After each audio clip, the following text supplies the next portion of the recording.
ಆತ್ಮೀಯ ಬಂಧುಗಳೇ, ಶ್ರೀಮದ್ ಭಾಗವತಂ ಸ್ಕಂದ 3 ಭಾಗ 1 ಅಧ್ಯಾಯ 14 ಸಂಧ್ಯಾ ಸಮಯದಲ್ಲಿ ದ್ವಿತೀಯ ಗರ್ಭಧಾರಣೆ. ಇದರಿಂದ ಇವತ್ತು 2 ಶ್ಲೋಕಗಳನ್ನು ತಿಳ್ಕೊಳ್ಳೋಣ. ಶ್ಲೋಕ 33. ದಿತಿಸ್ತು ವ್ರೀಡಿತಾ ತೇನ ಕರ್ಮಾವದ್ಯೇನ ಭಾರತ ಉಪಸಂಗಮ್ಯ ವಿಪ್ರರ್ಷಿ ಮಧೋಮುಖ್ಯಭ್ಯ ಭಾಷತ. ಅನುವಾದ: ಹೇ ಭರತ ವಂಶಜನೆ, ತದನಂತರ ದಿತಿಯು ತನ್ನ ಗಂಡನ ಸಮೀಪ ಹೋದಳು. ಆಗ ಅವಳು ತನ್ನ ತಪ್ಪಿನ ಅರಿವಾಗಿ ಮುಖ ತಗ್ಗಿಸಿದ್ದಳು. ಅವಳು ಹೀಗೆ ಹೇಳಿದಳು.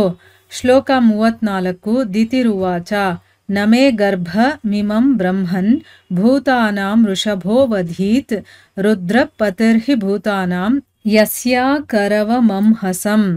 ಅನುವಾದ: ಸುಂದರಿಯಾದ ದಿತಿಯು ನುಡಿದಳು, ಹೇ ನನ್ನ ಪ್ರಿಯ ಬ್ರಾಹ್ಮಣ, ನನ್ನ ಈ ಗರ್ಭವು ಸಕಲ ಜೀವಿಗಳ ಒಡೆಯನಾದ ಶಿವನಿಂದ ಕೊಲ್ಲಲ್ಪಡದಂತೆ ನೋಡಿಕೊಳ್ಳಿ, ಏಕೆಂದರೆ ನಾನು ಅವನ ವಿಷಯದಲ್ಲಿ ಮಹಾಪರಾಧ ಮಾಡಿದ್ದೇನೆ.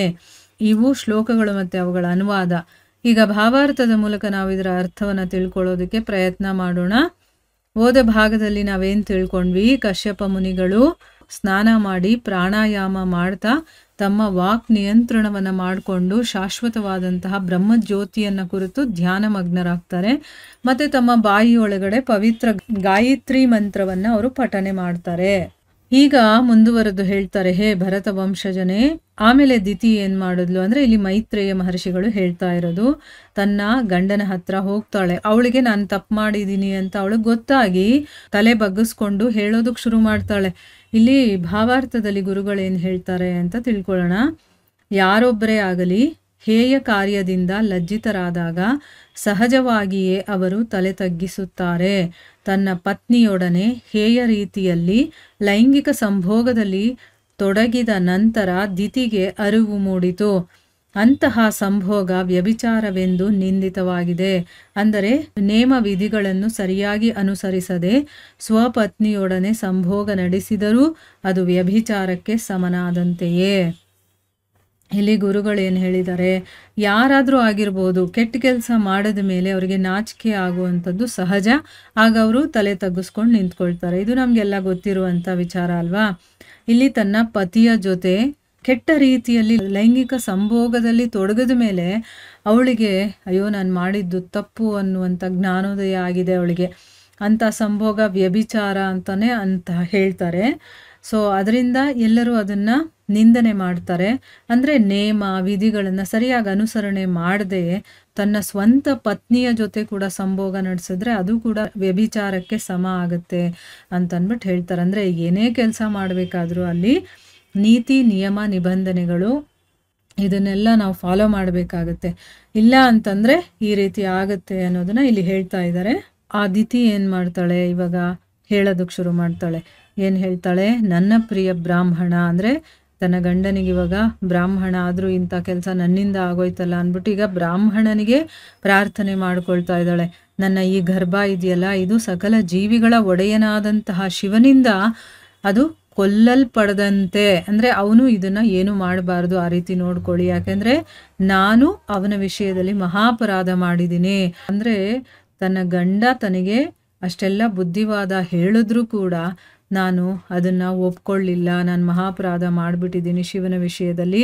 ಅದಕ್ಕೆ ಇವಾಗ ಶಿವ ಏನಾದರೂ ನನ್ನ ಸಂತಾನಕ್ಕೆ ಏನಾದರೂ ಮಾಡಿಬಿಡ್ತಾನೆ, ಅದಕ್ಕೋಸ್ಕರ ಅವನು ಕೊಲ್ಲದೆ ಇರೋ ಹಾಗೆ ನೋಡ್ಕೊಳ್ಳಿ. ಯಾಕಂದರೆ ಕಶ್ಯಪರು ಶಿವನ ಭಕ್ತರು ಅಂತ ಗೊತ್ತು, ಅವ್ರಿಗೇನು ಮಾಡೋದಿಲ್ಲ, ಅವ್ರು ಹೇಳಿದ ಮಾತನ್ನು ಅವನು ಒಪ್ಕೊಳ್ತಾನೆ ಅನ್ನೋ ಒಂದು ರೀತಿಯಲ್ಲಿ ಇವಳು ಅಲ್ಲಿ ಹೇಳ್ತಾ ಇದ್ದಾಳೆ. ಈಗ ಭಾವಾರ್ಥದಲ್ಲಿ ಗುರುಗಳೇನು ಹೇಳಿದ್ದಾರೆ ಅಂತ ತಿಳ್ಕೊಳ್ಳೋಣ.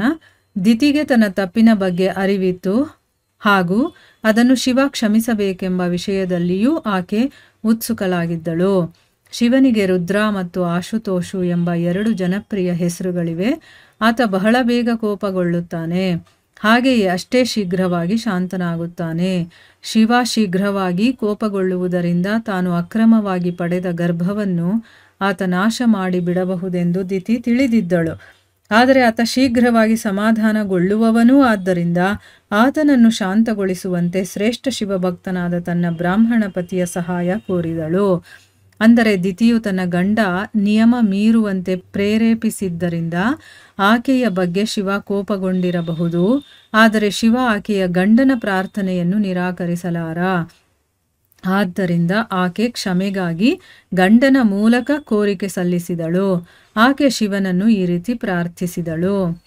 ಇಲ್ಲೇನು ಹೇಳ್ತಾ ಇದ್ದಾರೆ ಗುರುಗಳು ಅಂತಂದರೆ, ದಿತಿಗೆ ನಾನು ಮಾಡಿರೋ ತಪ್ಪು ಅನ್ನೋದ್ರ ಬಗ್ಗೆ ಅವಳಿಗೆ ಗೊತ್ತಾಗಿದೆ ಮತ್ತು ಅದನ್ನು ಶಿವ ಕ್ಷಮಿಸಬೇಕು ಅನ್ನೋದ್ರಲ್ಲೂ ಕೂಡ ಅವಳು ಉತ್ಸುಕಳಾಗಿದ್ದಾಳೆ. ಶಿವನಿಗೆ ನಾನು ಪ್ರೇಯರ್ ಮಾಡ್ಕೋಬೇಕು ಅಂತ ಅವಳಿಗೆ ಅನಿಸುತ್ತೆ. ಆದರೆ ಈಗ ಅವಳು ತಪ್ಪು ಮಾಡಿದಾಳಲ್ವಾ, ಅದರಿಂದ ಯಾಕೆ ಅವಳಿಗೆ ತಾನೇ ಅದನ್ನು ಹೇಳ್ಕೊಳಕ್ಕಾಗ್ತಾ ಇಲ್ಲ ಅಂತಂದರೆ, ಶಿವನಿಗೆ ರುದ್ರ ಅಂತಲೂ ಕರೀತಾರೆ, ಅಶುತೋಷು ಅಂತ ಎರಡೂ ಹೆಸರು ಇದೆ. ಅಂದರೆ ಬೇಗ ಕೋಪನೂ ಬರುತ್ತೆ, ಬೇಗ ಒಲಿತಾನೆ ಕೂಡ, ಶಾಂತನಾಗ್ಬಿಡ್ತಾನೆ ಅವನು. ಅದಕ್ಕೋಸ್ಕರನೇ ಇಲ್ಲಿ ಶಿವ ತುಂಬ ಬೇಗ ಕೋಪ ಮಾಡ್ಕೊಳ್ಳೋದ್ರಿಂದ ನಾನು ಅಕ್ರಮವಾಗಿ ನಡ್ಕೊಂಡಿದ್ದೀನಿ, ಮತ್ತೆ ನಾನು ಪಡೆದಿರುವಂಥ ಈ ಗರ್ಭವನ್ನು ಅವನೇನಾದರೂ ಕೋಪ ಮಾಡ್ಕೊಂಡು ನಾಶ ಮಾಡಿಬಿಡ್ಬಹುದೇನೋ ಅಂತಂದ್ಬಿಟ್ಟು ಅದಿತಿ ಯೋಚನೆ ಮಾಡಿರ್ತಾಳೆ.